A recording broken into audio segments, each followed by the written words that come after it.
How to remain calm with people. It's a loaded question. And which people? How to remain calm with people?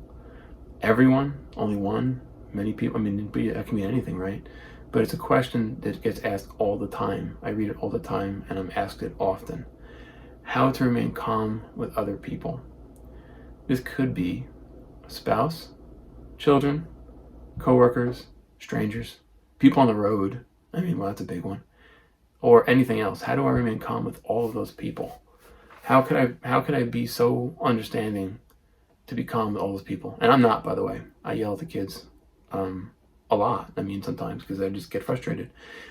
But I can then reflect on that a little bit and see the inherent innocence in that child, for example, in this case. It's easier with a child, perhaps, because they are inherently innocent, right? Or that's my belief. That's what I believe over here. I believe that that is the case. And you may disagree, and that's fine. Either way, why are they doing the thing they're doing at that moment? Why is any adult doing what they're doing in that very moment? Why is that person cutting off on the road? Is it you?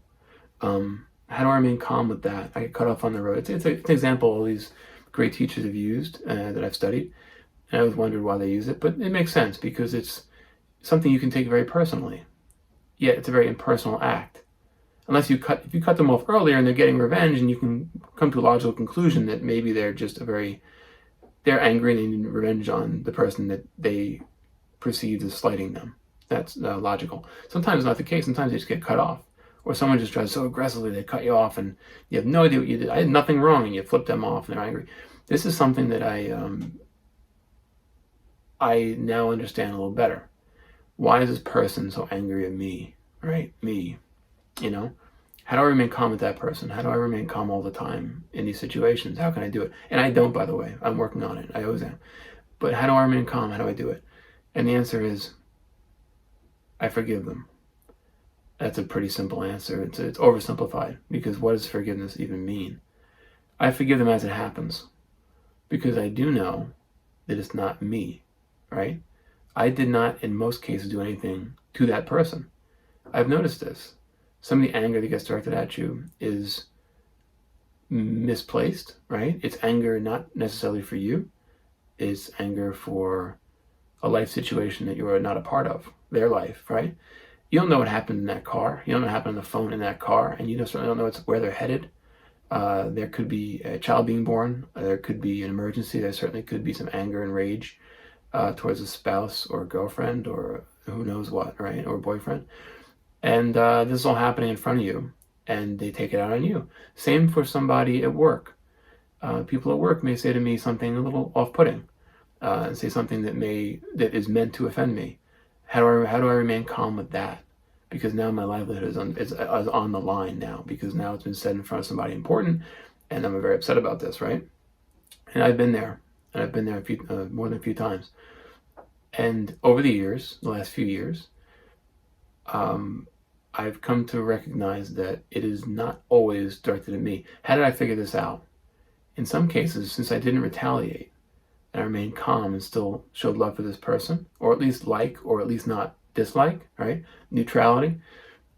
Sometimes they'll come up to me later on and just apologize and say, I am dealing with the worst situation at home, man. I wasn't you, it was me. I was off. And I just hug them, right? High five, fist bump, or whatever you want to do, or just nod and understand that that was not something meant for you in the very beginning of the situation. So how can I forgive everyone around me?